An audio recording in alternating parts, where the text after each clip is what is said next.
How to move as a man in Scottsdale nightlife. All right. So here's how to move as a man. Don't get drunk and don't be sloppy. Okay. I don't drink alcohol. In fact, the reason why I don't drink alcohol is because I'm more laser focused. So I have clients that are coming to Arizona and I have to show them that I am competent, right, to operate as a coach and as a host for the state of Arizona. I want to represent myself well. I want to represent the city of Scottsdale well, and I want to represent Old Town Nightlife well, and I want to represent my girlfriend well, right? So I don't want if I like start to drink, I'm just focusing on like, oh, when's the next drink? When's the next drink? I don't like that kind of behavior. I rather just be on top of my shit and be able to be efficient. And a good reason why you shouldn't just drink in general is because like you will meet more connections and you can still talk to girls when you're sober. I do it all the time. And I talk to the promoters when I'm sober. The promoters are usually, for the most part, they're sober. They could be, drinking or doing some other things. But I rather just be on top of my game all the time instead of just being like slow and sloppy. So don't get drunk. If you do like to drink, that's fine, but be cognizant. If you get drunk, you're going to be sloppy. And that just looks bad to you and to the people around you. Treat everyone you meet with respect. I can't express this even more. A lot of times in Old Town, you're going to see people with their nose up, right? Those are people that are pompous, arrogant. They think that their status and their money and their fame is like what represents their whole identity. There are going to be people like that, okay? Old Town, you get all walks of life. You're going to get people that are trying to party, trying to get laid. You're going to see people that are very like they're trying to get some stress out. They just recently broke up with their ex. They're here for bachelor parties. There's all kinds of people coming for different reasons, right? But that doesn't mean that just because there's other people that treat others with disrespect, that you treat them with disrespect.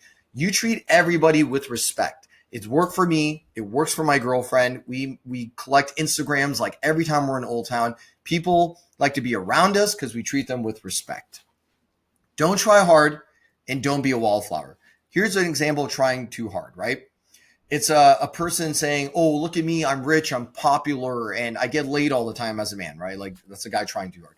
A wallflower is a guy who just like gets a drink at the bar and he just like sits at the bar and watches everybody like having fun. Or he gets his drink and he just stands by the wall and just watches girls pass by, watches others, judges them, judges himself because he's not able to just comfortably move around as a man in a club. Okay. Don't be a wallflower and don't try hard. Just be right in the middle. Have fun, express yourself, own who you are, have fun, get loose, dance. These kind of things will all help you move better as a man. Next thing, make friends with a lot of people, both guys and girls. Don't just go talk to guys only, okay? Because, if you're a heterosexual man and you like to see women dress up nice, look sexy, get loose, twerk, these kind of things, okay? Then don't just talk to guys because then the girls are not going to look at you, right? They're not going to and then you're going to be so intimidated by talking to girls because you've been talking to men the whole time, right? Also, don't only talk to girls because there's going to be this like desperation coming out of your breath that you're trying to get laid. So what I recommend is when you come into a club, right, there's this concept I teach in 3 circles of communication. The first circle is talk to the bartenders, security personnel, bouncers, hosts, promoters, talk to all the people that work there. And you can even talk to the wallflowers. So if you're a super extroverted guy and you want to start getting some warm-up reps before you talk to girls and talk to, let's say, other VIP type of guys, talk to the wallflowers, ask them, hey, how's your night going? And they're going to be shocked that you're even approaching them, right? Talk to everybody, okay? And then when you go to the club and let's just say you're now warmed up, what I don't want guys to do is just to like talk to girls just to like get laid, okay?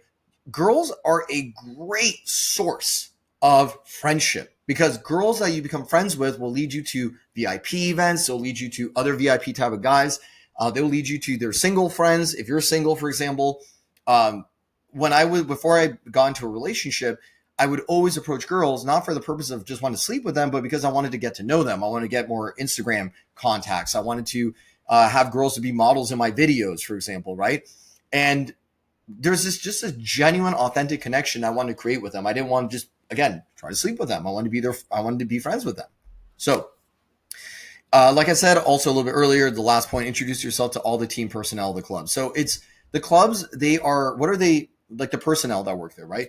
What are they always dealing with? People asking for free stuff, like free drinks, free tables, free access to things, get behind the DJ booth. So they're constantly dealing with people that are in that UZ behavior, consumer behavior, because people that are average and low IQ and surface level type people, they treat these people like shit. And all they do is they just want to consume, consume, consume, consume. They don't actually want to give value back to the team personnel. So I have a security guard that I'm super cool with in one of the nightclubs here in Arizona. And I go up to him and ask him, how's life? How's your shift going? Right. And this guy, me and him, we always give each other a hug when we see each other. Right. I'm like, yo, I'll dap him up. And then we give each other a hug. And then I'm like, hey, man, how's it going? Like, how are you doing? How's life? Like, have you, had any free time to do anything else? Things like that to just show I genuinely care about this guy. And this guy is so kind and so cool. He ended up because I had my girlfriend and 3 other really beautiful girls with me as well. So we were definitely it was, I remember it was on a Sunday and we had so many hot girls with us, right? Including my girlfriend. So the bouncer that I'm really cool with, he comes up to me and he's like, hey man, I have a VIP table that needs girls. Like, are you cool with your girls being at my table? I'm like, yeah, sure. As long as I'm involved, I'm fine with that. He's like, yeah, absolutely. Let me go talk to them. So he talks to the VIP guy. The VIP guy says, yeah, he's cool. Come over. So then I talked to the VIP guy because I had girls, right? My girlfriend and her friends to leverage. Now he sees me differently, right? So this is the advantage of applying social circle techniques that I teach in my community to be friends with girls, to treat everybody with respect, to take team personnel of the club seriously. This is how you win and you move as a man in a nightclub.